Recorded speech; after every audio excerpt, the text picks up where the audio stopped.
girls.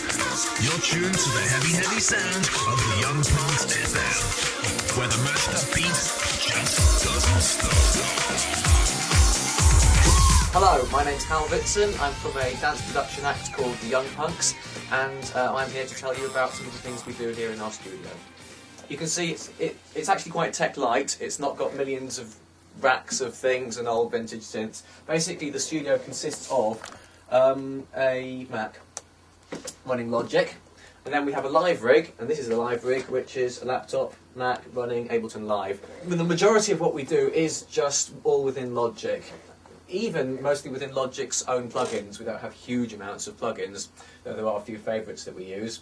But not to be too misleading, there is a cupboard out the back, and the cupboard is full of instruments. There's a double bass lurking in the corner there. There's a very nice 70s Rhodes here, and out the back there's a variety of different guitars, saxophones, violins, drum kits, here's a box of tricks. So, while it's hidden out of view, we do have quite a lot of sort of just general instruments lurking around as well. The reason for this is that we operate the studio in two totally different ways of recording. One is to simulate vintage recording techniques. So we will record entirely in, for example, a 70s disco production style using organic instruments. At that point we're using Logic to try and fake vintage production sounds, try and convince people when they hear it that they're hearing something that was actually recorded in the 70s, not something that was recorded in 2008. Or we might go and do an 80s pop song or a 60s jazz number, and we're always trying to make the end result sound exactly like a vintage recording, including maybe distressing it to add vinyl noise or something like that. Then we tend to sample ourselves, and then we produce as more conventional sort of 21st century dance producers, doing everything electronically within the box. That's one of the kind of characteristic things about our production style is, I guess the sound actually isn't that different from any form of mash-up dance music where you'll sample some different genres of music and put them together and with modern dance production techniques to make something that sounds contemporary, apart from we try and do absolutely everything played ourselves. So people usually think they're hearing samples on our tracks or remixes, but actually it's this kind of twice-baked production approach where we'll record a vintage track all the way through to mastering it in a vintage mastering style, and then we'll just sample that within our own dance production, which has a whole different approach to how we handle the noise at that point. Now, DeLacy Hideaway is one of this really big club track. The track was made famous in the late 90s by a classic Deep Dish remix of the track, and from that point onwards it's had about 50 official remixes. Every label that signs it up gets about 5 new remixes, and it's had about 100 bootleg remixes, so it's had 1,000,001 different things done with it. Okay, we got commissioned to remix this track, but so many remixes have been done, it seemed very hard to find something like new light to cast on the track. So we went back and listened just to the vocal on its own, which hopefully this is. Independent woman. I don't need no man to take care of me. Now when we were listening to that just on its own, we thought it sounded like kind of a Motown song, maybe some kind of 60s Supremes or something like that, and that got us thinking on a new approach to the track, which was to create a kind of 1960s live Motown soul concert bootleg recording, which no one had ever heard before, like the original Hideaway, even though it's totally fictional because this recording never existed, and build that up and then sample that kind of fictitious 60s recording to make a kind of mashup of a concert that never happened. So we started recording all this brass.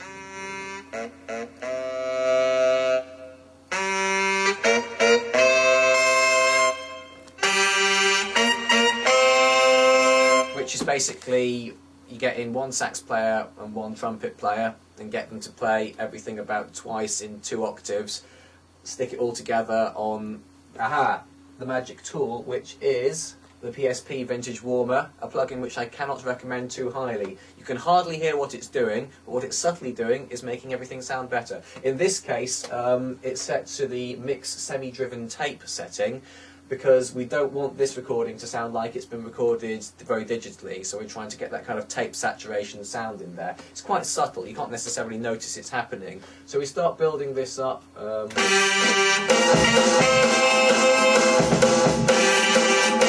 Whereas the brass is real, the drums are programmed with a nice sampled kit.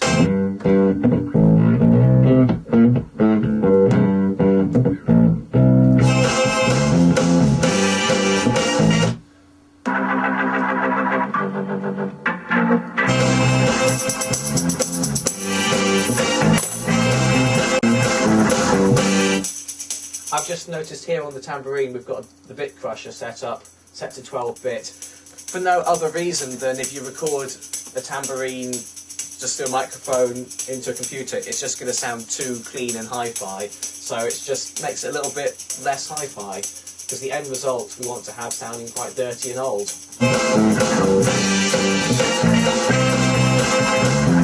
So there are various lost arts here which people have kind of forgotten how to do, which we try and keep alive here. Things like how to record a brass section, how to record a string section, and how to record big backing vocals.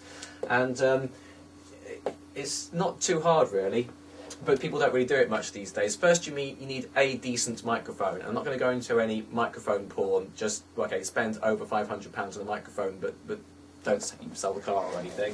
Then go into a perfectly competent valve-based preamp. From that point onwards, you've just got a nice simple signal that you can work with.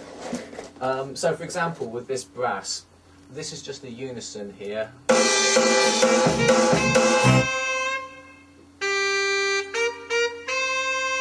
We've got a sax. We've got a high trumpet. We've got a low sax. Another low sax. Another low sax, starting to double them up to warm it up.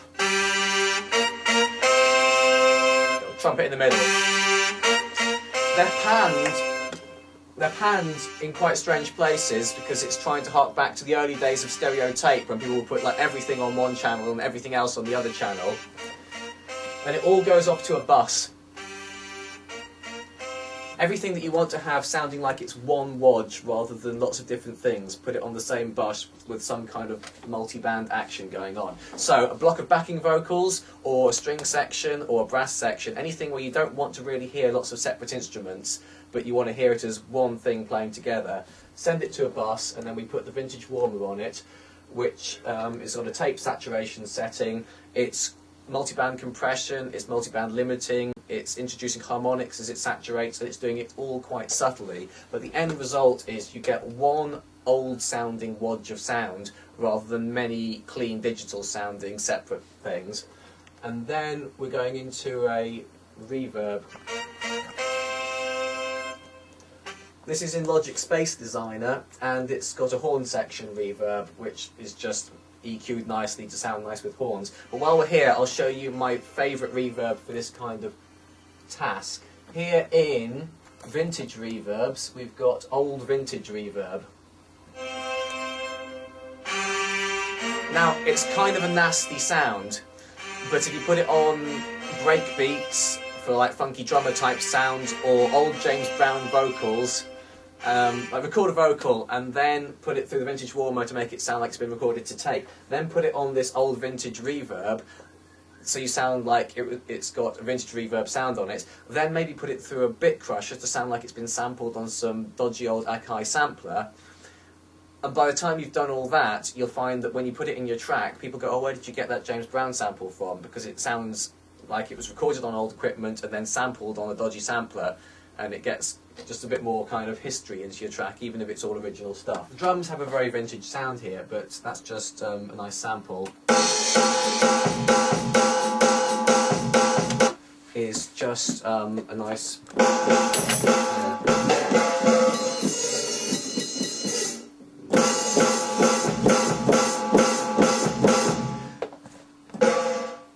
nice vintage sample, though played like that. I mean, we don't program it in, you know, in a grid or anything. It will be, so it ends up kind of giving a human feel anyway.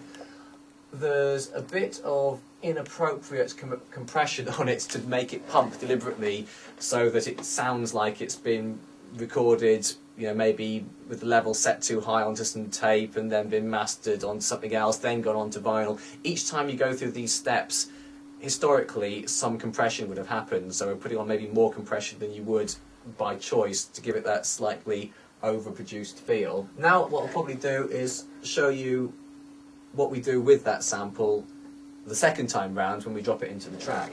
So in the context of our finished remix, we then basically go and sample those retro soul sounds and mix them in with modern house production.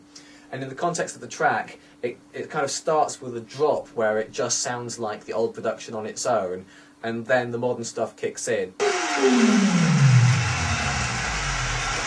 That's crowd noise. Ladies and gentlemen, I'd like to welcome on stage now a very special guest, the Young Punx with Hideaway. Take it away, boys. In fact, let's stop right there and see what I did to make that voice sound like it's an old recording, because I've got no idea. Hang on. So this is what it sounds like with me talking into the microphone. I'd like to welcome on stage now a very special guest, the Young Punx with... Then we add some EQ to make it much more toppy. Compress it a bit. What's that EQ? Some totally obscene EQ to make it sound like it's... I think this is kind of a megaphone kind of sound. Lose all the bottom, all the top. But then it's sent off to a bus for the reverb. Let's see what reverb it is. Rave concert hall. Okay, so then we're putting it in a concert hall. So it sounds like this now. I'd like to welcome on stage now a very special guest, the Young Punx with Hideaway. At this point, it sounds like we've got some old recording of some guy talking in a concert hall.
So now it's turned into what it actually is. So if you look what's going on in here.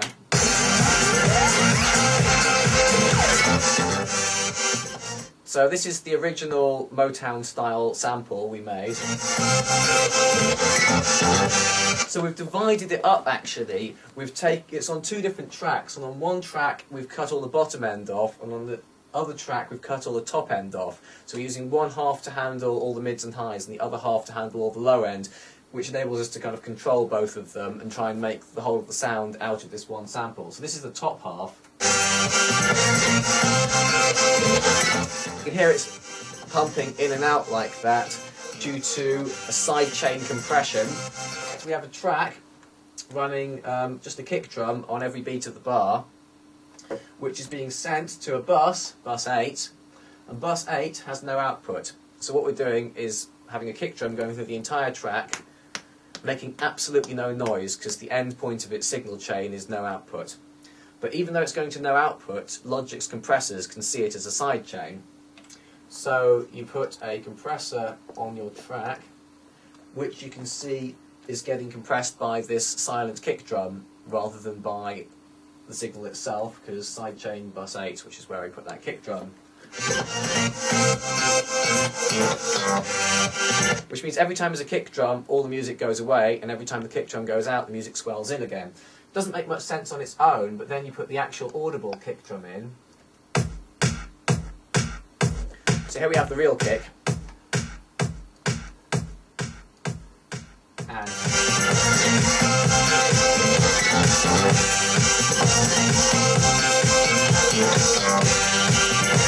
it's actually not too audible there, but it's doing something quite clever, which is every time the kick drum is in, it pushes out all of the music, and every time the kick drum goes out, the music swells in. It has a few effects. One is you can make the whole thing louder, because if you had the music and the kick drum at the same time, it would start distorting every time the kick drum hit, but instead you can get the kick drum really loud because it's not competing with anything. Secondly, it creates an effect a little bit like the reggae skank. Chat, chat, chat, chat because you've got your music sitting on the offbeat, and also it makes the whole thing pulse. Now, this track was made 2 or 3 years ago, and around that time it was a very vogue thing to do. The definitive track was Call on Me, where you can hear the vocal going, call on me, call on me, and the whole thing is pumping like that. That sound is still around, but it's not kind of the ultra trendy thing to do. It was a couple of years ago. That said, it's a really useful production technique, and it tends to be going on in the background of all our tracks, even if you can't hear the whole thing as some massive pumping wash. It's a really tidy way to make everything sound big and fat. For example, you can have, at the moment the kick drum hits, the bass is silenced for a moment, but the moment the kick drum stops playing, the bass swells into that space, which means you've got a lot more room to make the bottom end fat, because the two aren't really fighting with each other. Another good little trick here is this hi-hat, which you can hear. A hi-hat normally you would expect would be loud at the beginning of the stroke and get quiet. But this one almost gets louder. Or at least it's quite constant. Which is another part of building this effect in this kind of house music, where basically it's sped up.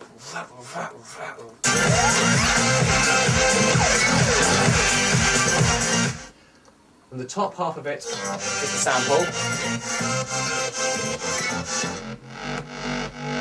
This is a drum and bass kind of style bass sound off the microkorg. Again, swelling into the gaps where the kick drum would have gone. String at the top, holding it together again, flooding into the gaps. So we've just got a high string at the top, nice solid, quite dark bass at the bottom, and quite simple drums. That's quite simple, and it needs to be, because the sample is just incredibly full of noise and rubbish. With doing this big retro production technique and all the echoes and reverbs and lots of stuff basically being played out of time, it's kind of a big mess, so you need to keep everything else quite simple to keep it tidy. Here's a verse. Let's have a listen to the sample again. Heavily filtered. Take the high frequencies out to make room for the vocal and some movement.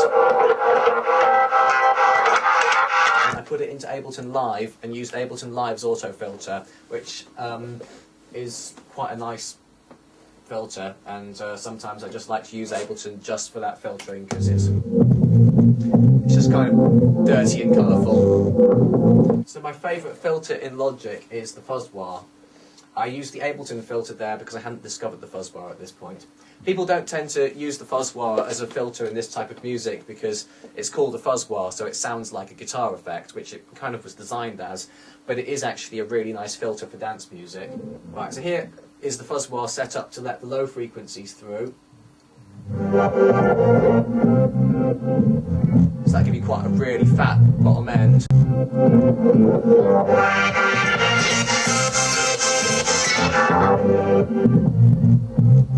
So that'd be a good way to make your bass line.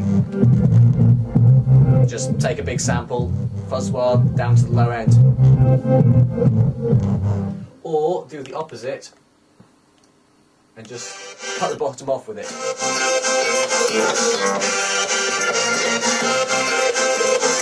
So you've taken all the bottom end out of your sample, leaving room to put your own bass line in.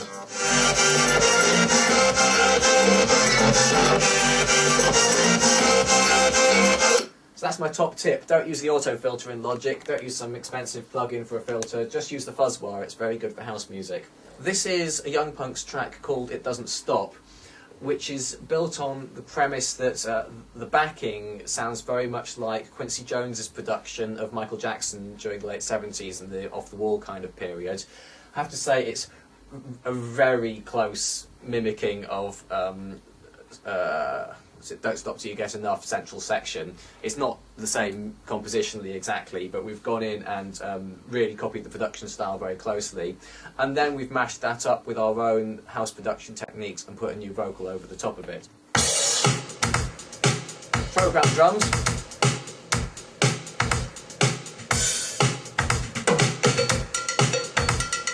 swells.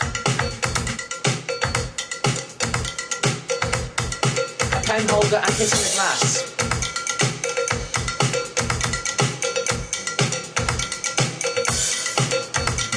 We've got two basses playing together. We've got a Moog,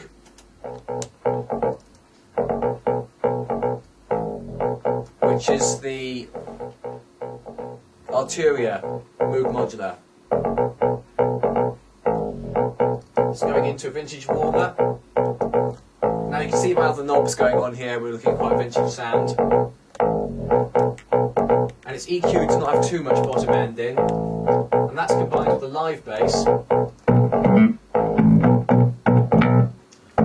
which is going into Native Instruments guitar rig. So this is a good example of using modern plugins to create a vintage sound. Second sample goes like this.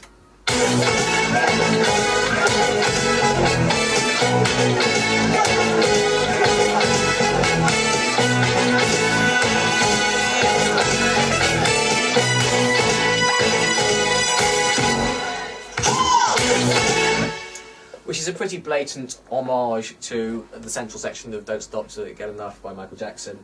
What you're listening to there is probably about 90 tracks of audio, and it's creating a sound that originally would have been made by getting a very large number of people in a LA recording studio playing at once, probably.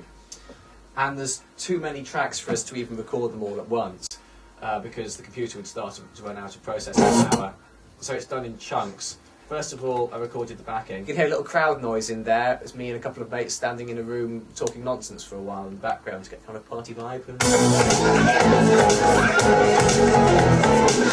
Then we did a trumpet session when I had a trumpet player in which we recorded all the trumpet parts and then bounced them together through a vintage warmer on a bus and bounced it to make this.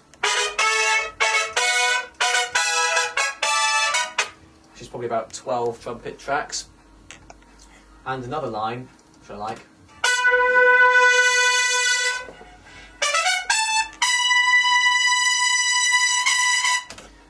This is the kind of thing that you really have to do with live players, because brass sample's great for anything which just goes ba or ba ba ba ba.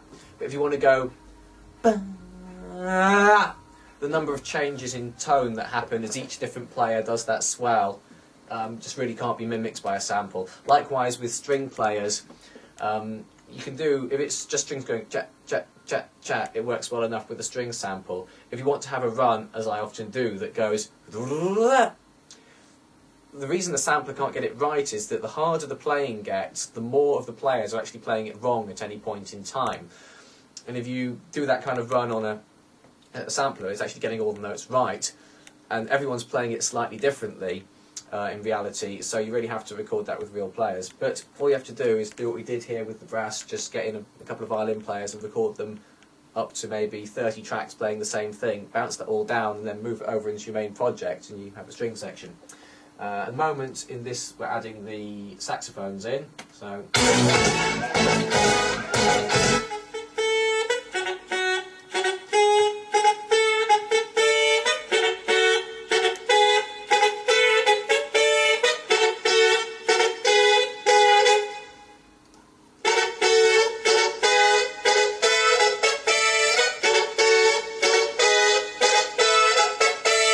seem to have 3 or 4 different notes being played by the saxophones, but then each note being tracked up about 3 or 4 times. It's just done with one player, so you don't need to get a huge sax section in to do it, but it's just tracked up to the point where it sounds like there's a lot of players, and then it's all thrown into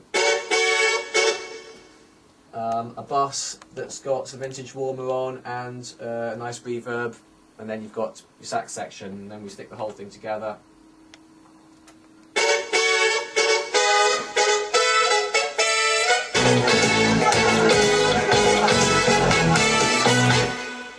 So what we do is we take those 2 samples, or fake samples that we made, and mash them up together in the track with some new drums, a lot of messed up production, and our own vocals, and we end up kind of going Ladies and gentlemen, boys and girls, you're tuned to the heavy, heavy sound of the Young Punx FM, where the mashed up beat just doesn't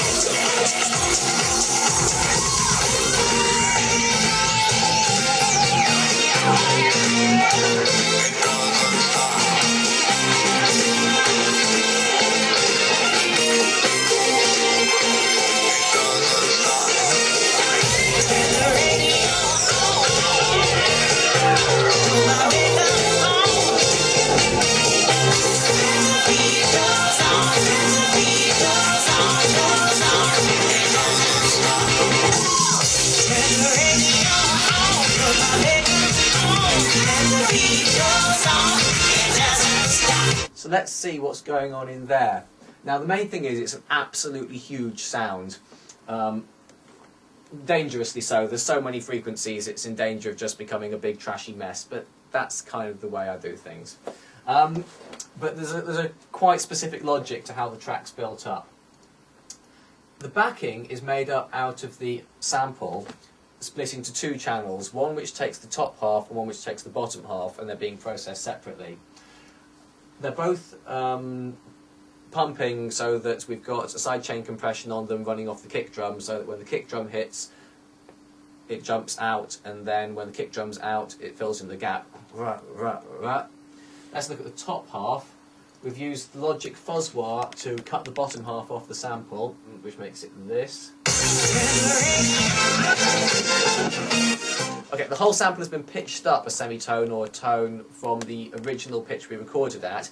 This is just deliberately done because a lot of dance music, people will be sampling something at one pitch, then pitching it to another pitch, and part of the sound of it being kind of sampled and mashed up is things ending up at the wrong pitch. You get more harmonic intensity the more you pitch things up. So we deliberately recorded it slower and lower, and then pitched it up.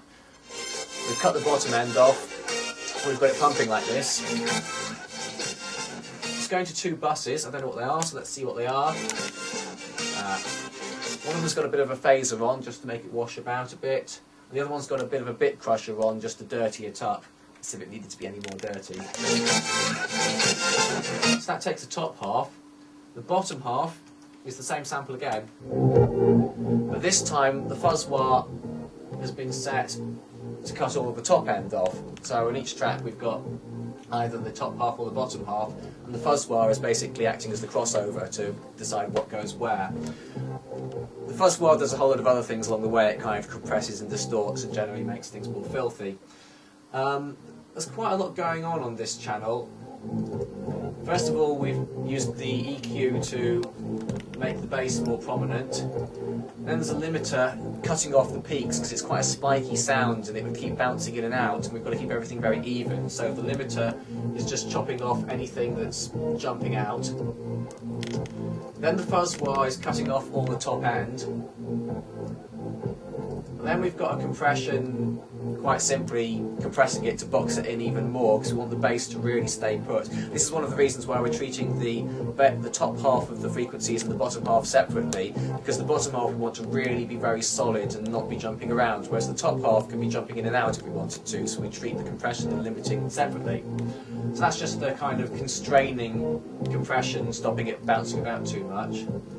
Then we're going into Logic sub-bass, which is just adding some kind of sub-bass filter frequencies in there. Not a lot of it, to be honest, but it's all part of making it fatter. We have this compressor, which is doing the pumping because it's side changed to the silent kick drum. And it's doing that really heavily, actually. It's really kicking in. And then there's even another limiter, just slicing some of the little peaks off the top just to keep everything nice and even. And so the bass line is actually the same sample that the top half is. Now, I suppose in normal production you'd have a separate track for the brass, a separate track for the strings, a separate track for the bass, and you'd be mixing them all separately, which is the correct thing to do. We've kind of gone about it a strange way, where we've mixed everything down into one big mush, and then we've put it onto each track, and try to pull out the instrument that we want on each track, which is a bit of a stupid way to do things, but the end result sounds like we've sampled some old track where we haven't had access to the master files. All we've done is sampled somebody else's recording, and it just produces a slightly different effect in the end result, and it's the kind of sound we have. So yeah, I mean, it's quite curious. You don't have each instrument on a separate track, put them all on every track, and then use EQ and compression and limiting and so on to bring out the frequencies you want from each track. The bass wasn't quite big enough, so we've also doubled the bass line. This is just some fairly generic bass sound on one of Logic's own synths, EQ'd to bring out, first of all, the very fat, boomy bit, and then further up the frequency range, just some high mids, just so you can actually hear what notes it's playing, otherwise it would just be... So you combine that with the bottom end of the sample. This is our bottom end. We put in the top end. From that point onwards, it's really just drums. Very simple kick and snare.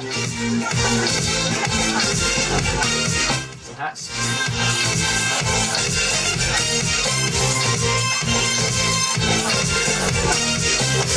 And we've got something that basically sounds like a mashup of a 70s record, even though it's all recorded. Then if we go on to the verse section, we've got both samples playing at once. At that point, the bottom half of the frequencies and the top half of the frequencies are both pulled out from the same sample. In the verse, we've got the two samples playing at the same time, which means it's an even bigger mess. But here's the top half.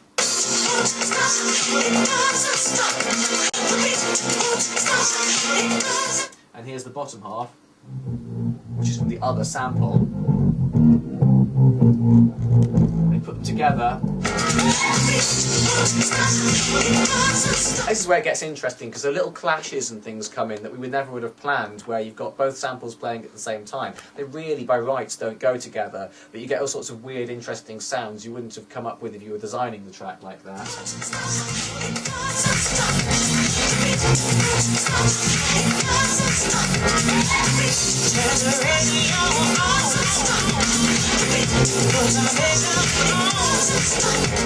And then we start to do a load of... I'd like to introduce you to Guthrie Govan, one of the best guitar players in the world.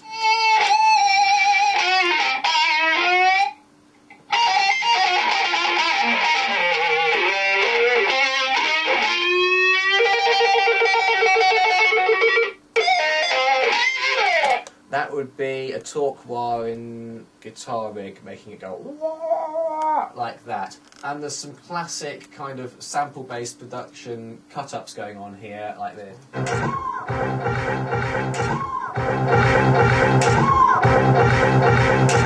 So we've taken the whole track, bounced the whole track down, and then started to just cut it up and move it around a lot. Or what we'll even do sometimes is take a whole track, bounce it down, burn it to CD, put it on the CDJ CD decks and scratch with our own track, or do spin backs. So this is a fake bossa nova we recorded.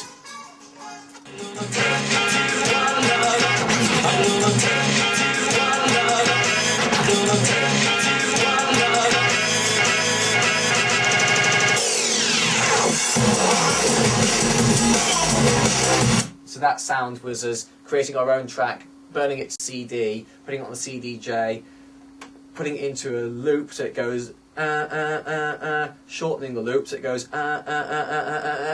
doing a spin back, and then pressing stop. So it's kind of real-time playing of on the CDJs of what we've already recorded to go. Might be more normal to do that with some old recording. Instead, we've done it with our own recording. We've got this little robot vocal sound that goes,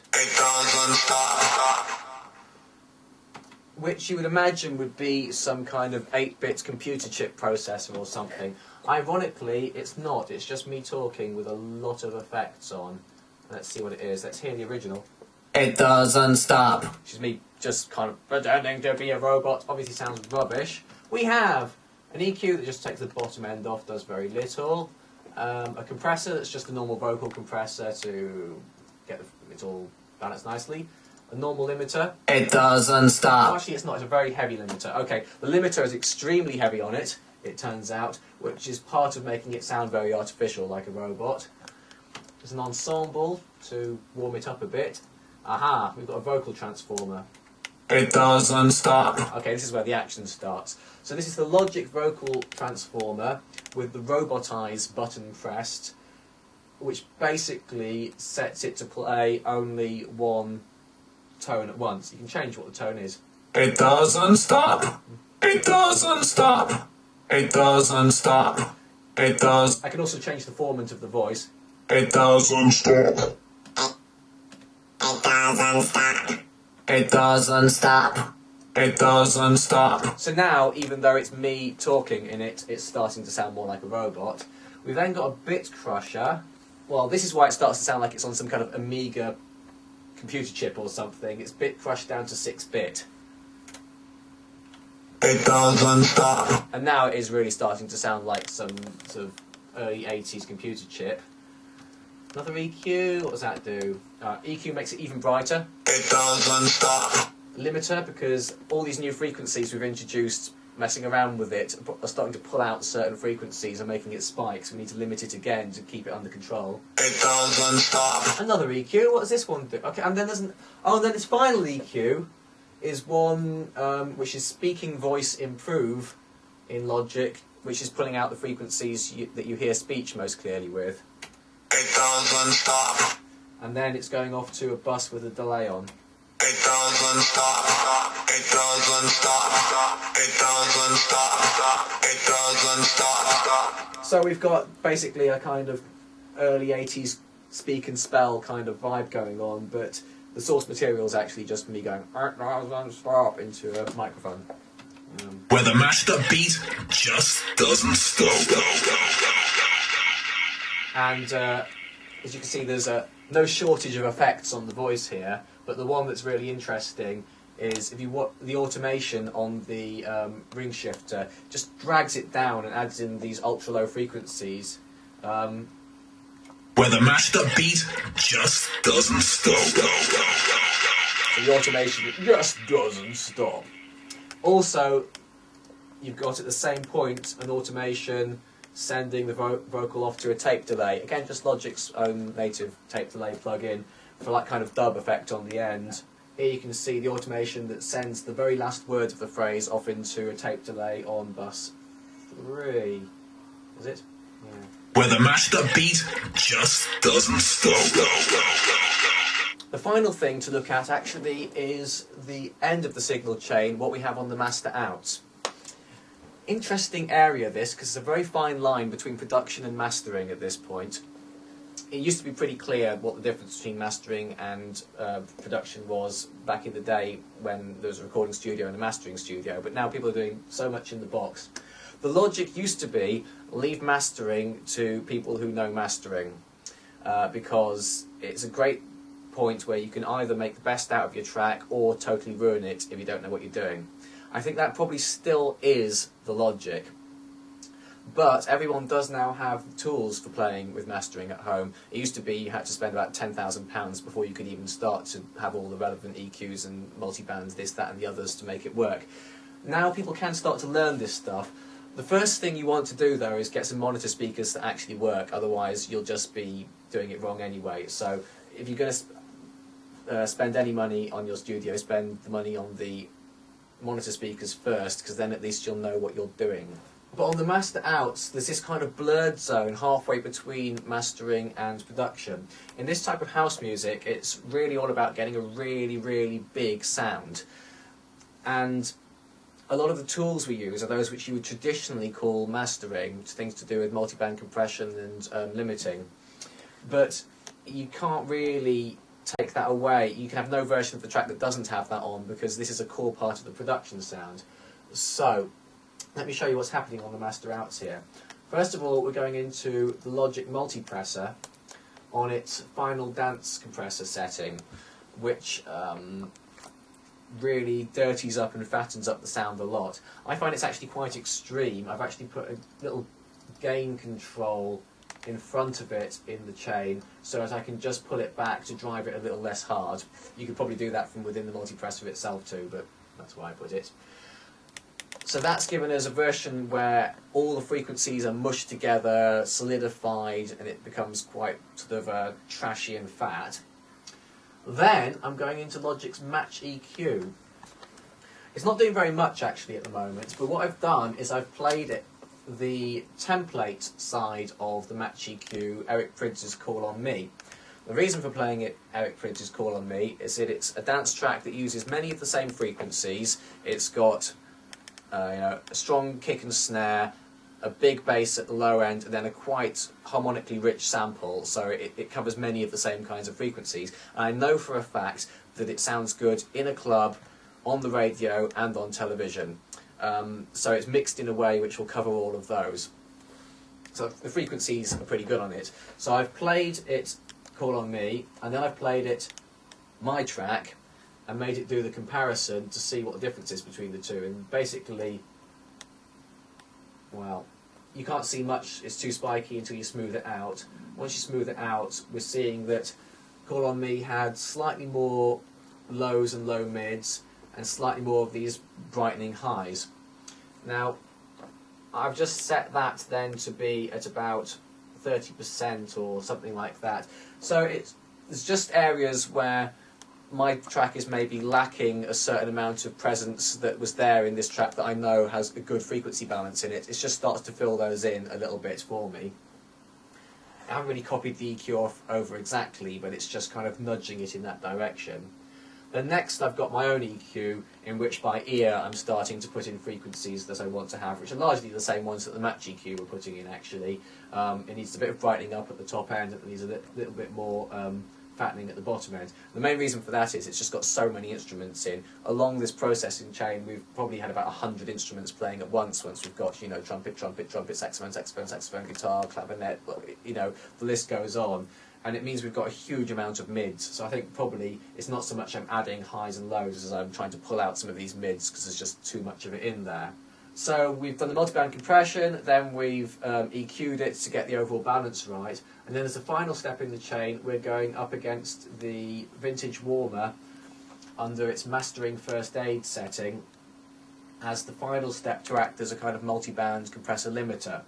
This is the point where you can destroy your track if you get it wrong, and you have to be quite subtle with it. Really it's about setting the drive to the right amount, and what I'm always looking to do is get it so that there's always quite a lot of headroom for movement, so you can still hear things getting louder and quieter over the course of a bar, but it's just evened out the tops so there aren't really spikes jumping out everywhere. People are tending these days when they get their hands on these tools to drive them really hard and make a really thick over-compressed line, which sounds great for about 10 seconds, but if you have to listen to it for a long time, it just gives you a headache. And more importantly, you're starting to remove things like, imagine there's a snap on a snare drum, it goes ka. If you over-limit that and cut the attack off the snare drum, you don't have any attack on your snare drum, and the whole point of the snare drum is to have some bite. So if you over-limit at this stage, you'll start to remove all sorts of the kind of the guts of the piece, which is all the ka. So you just need to even the tops of that out while leaving those spikes in there. This is a quite heavily limited and compressed version of it. But you can see the peaks keep hitting the top, but it's still moving up and down, and the frequency does actually have some gap in it.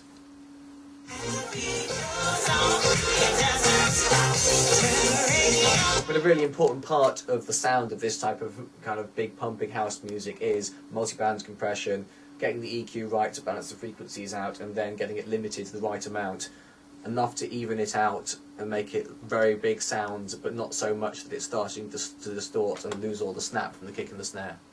So hopefully some of that was useful.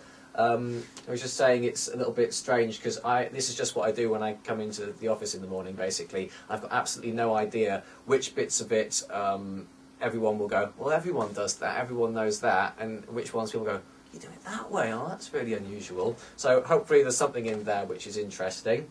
But anyway, I've been Hal Ritson from the Young Punx. I hope that was enjoyable, And you can buy our album, Your Music Is Killing Me, by the Young Punx, on CD and MP3 in all good record stores and that kind of thing. Peace.